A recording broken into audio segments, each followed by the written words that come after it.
Hi and welcome to the Invest to Scale podcast. My name's Ewan Anderson and I am joined today by Daniel Rodgers, who is the founder of QuickServe. Daniel, welcome along. Hi. Nice to see you. So Daniel, do you want to just tell us a little bit about QuickServe and your role at QuickServe? So I founded QuickServe in 2011, really out of frustration with hospitality. I was in London with two very young children, 2011, and got increasingly frustrated about how difficult it was to get served in bars and restaurants, particularly with two young children. And I remember one particular experience. It wasn't a Wetherspoons, but a Wetherspoons type place, and it was raining outside, so we wanted to get the kids out of the rain and into a place. And you kind of get your kids down at the table, and you like take their coats off, and then you've inadvertently come into one of these places where you have to go up to the bar to order, and you're like, what do you do? Do you leave your kids and go up, or do you leave valuables at the table? And by this time, my kids had opened up the sugar on the table and were stuffing it down their neck. And I thought, I'll just leave the kids there. But that kind of got me thinking about how tech can solve that problem. And I'd previously worked with using QR codes to track big amounts of data on shipping parcels in a previous business. And I thought, well, if we can put enough information in a QR code about a venue and a location and things like that, maybe that can drive a digital experience. Okay. Because one of the biggest challenges in those places is, where is the person actually sitting? And that's where kind of QuickServe started. It was using QR codes with a mobile device to place an order in an F&B setting. And during the last kind of 12, 13 years, we've kind of grown the business now, and we've added a number of other products to our portfolio. So we've added self-service checkouts, like kiosks that you would see in a McDonald's or a Burger King. And today we power digital ordering in about 8,500 restaurants in 44 countries around the world. So it's been and a lot of that growth was in the last kind of 5-6 years. I was going to say, so presumably COVID had some kind of benefit to that in the nicest possible way. In the nicest possible way, I think we found ourselves in a really unique position.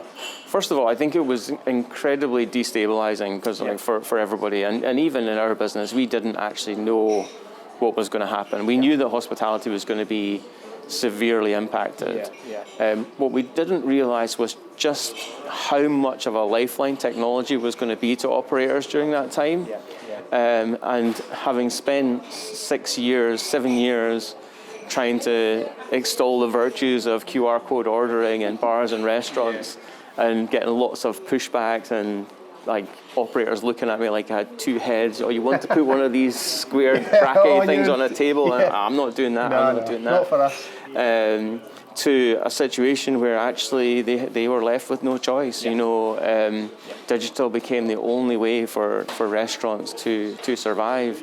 I recall we worked with TGI Fridays in the early days of the pandemic, and those restaurants, their only lifeline was getting food from their restaurants to someone's home. I remember that. So we had to do a lot of things about how to you kind of get that social distancing and take away the contact and all that kind of stuff. So technology, the pandemic was actually a real driving force for getting operators to start thinking about tech. Just think differently. Think differently. And sometimes to drive a technological change, you need a bit of a push. And COVID was really that push. Arguably, it pushed it too far. Because what we're seeing now is a little bit of a pull back on tech. So some people are harking back to I want to stand at a bar and order a pint. So. But that I think is now changing again, right? You're starting to see you're starting to see operators think differently about technology because they've had the experience of COVID actually they're starting to remember some of the good things about that. It's what evolves, and it's just the evolution of these things, Absolutely. and it's learning and growing.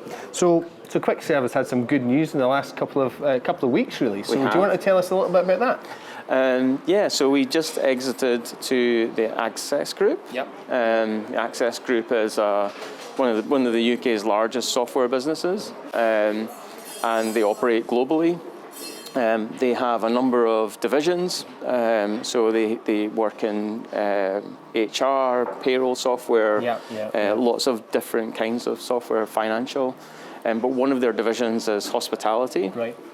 And they've been investing in hospitality for a number of years. We've been an Access partner for a number of years.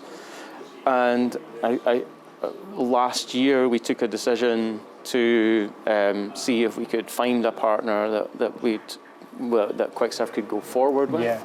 Because we could see that the market was consolidating.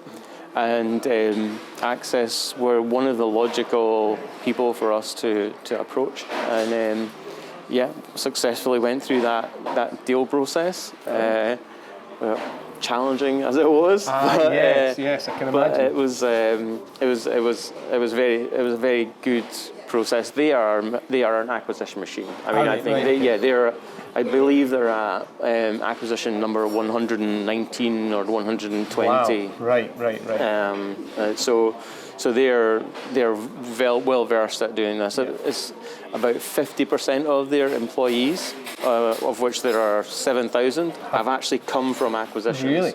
Yeah. So it's a real driver for how they've grown that business. So obviously this is investor scale.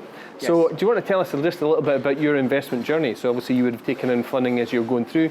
Just a little bit about that journey and the challenges you faced in getting that investment.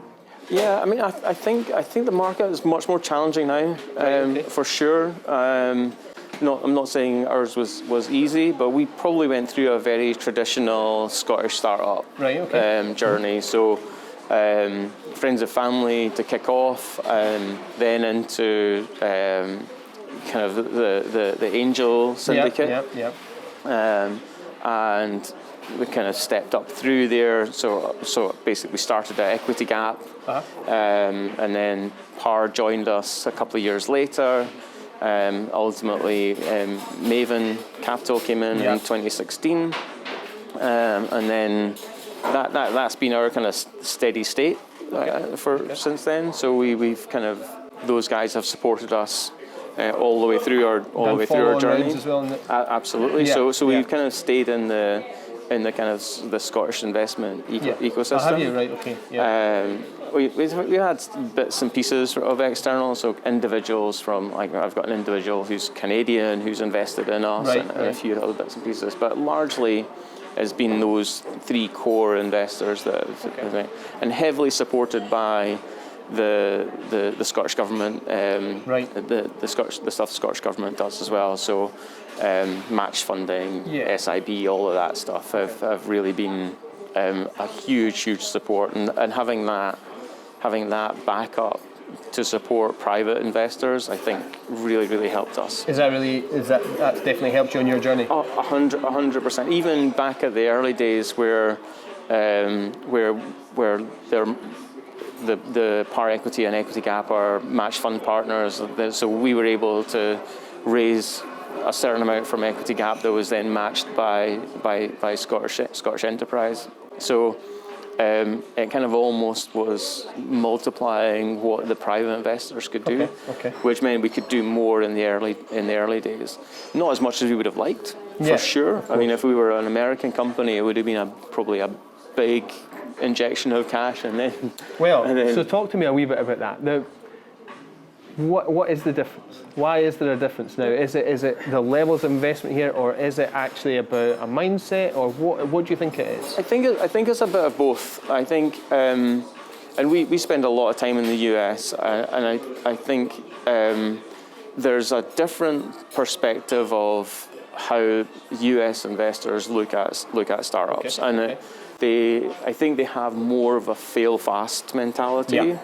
So they're much more open to buying into a vision, buying into an idea, going big at the start, and trying to see if they can get it to a certain scale. In our early journey, we were raising 250, 500,000.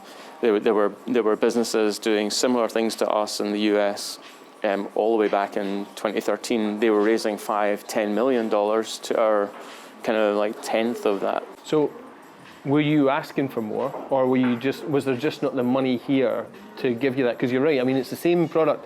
I suppose they have a bigger market and there's a bigger opportunity. There's definitely more cash out there. Yeah. I think there's more liquidity in terms of there's more funding to go around. Yeah. But I think that the Scottish UK market, they're a much more cautious investor. I think they would much rather see a company prove its product market fit early on, prove it can sell. So there's more. I think there's more gates that you would go through a UK Scottish investment journey. Yeah. Whereas I think the US are kind of more accepting of like how do you get through those initial gates really quickly, and if you don't make it, then they move on to the next thing much quicker. And do they just accept there's going to be investment here? Some of it's going to fail, but 100%. we're going to put the money in, and we'll get through those gates quicker. Yeah, 100%. So it's throwing money at the problem as opposed to you go off, find your product market fit, and then come back to us and we'll give you some money. Yeah. I think that's the biggest difference. There's much less. There's a much bigger appetite to take an earlier risk. Right. And go big on an earlier risk rather than in the UK. And both have benefits, right? I think from a UK investment perspective, you get a company that grows up a little bit more. And from a US perspective, if it's going to be a hit, it's going to be a hit early. Okay. So I think that's the biggest differences. So Daniel, tell us a little bit about what is it that some people just don't think about when they take investment. What are the things they think? Oh, I never realised that was the case, or that was an issue. I mean, there's a million and one things that you should think about before you take investment. Whether you're at the right stage, do you actually have being brutally honest about do you actually have product market fit? They're we were.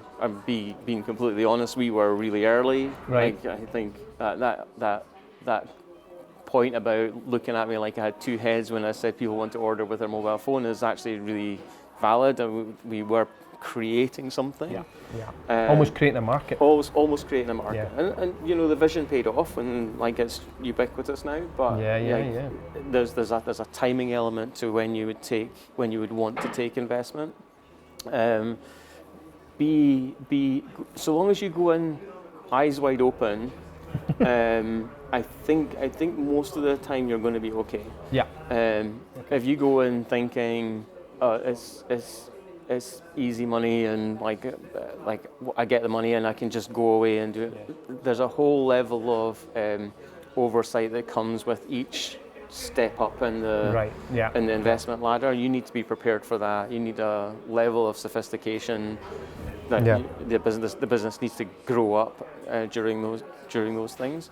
And I think that is probably the one thing that you need to think about most. What do you think that the Scottish ecosystem could do to help get that level of investment you're talking about? So obviously you're suggesting we maybe need 5 million, but we can only get one. What is it we need? Do we need better connections with investors from elsewhere, or what could the ecosystem do to improve that? I mean, I think there's so many success stories in Scotland and in the UK that are like real vision-based, innovative businesses, and quite often I think it's hard to see for investors, hard to see longer term how things can change, and so I think it's up to founders to kind of communicate that more clearly and kind of show that a business has potential and point to things that they can see in their market and their data. And I think that will help. And then if you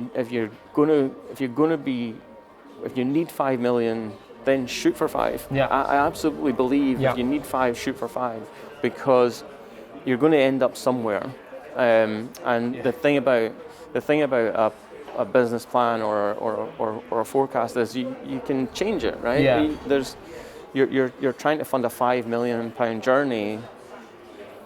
Be open and say, actually, I only managed to raise 2.5. Well, what does 2.5 get us, right? Yeah. And then you can have a conversation about like what milestones do I need to hit, what does the business need to look like, and like how hard do I have to go for growth and all that kind of thing.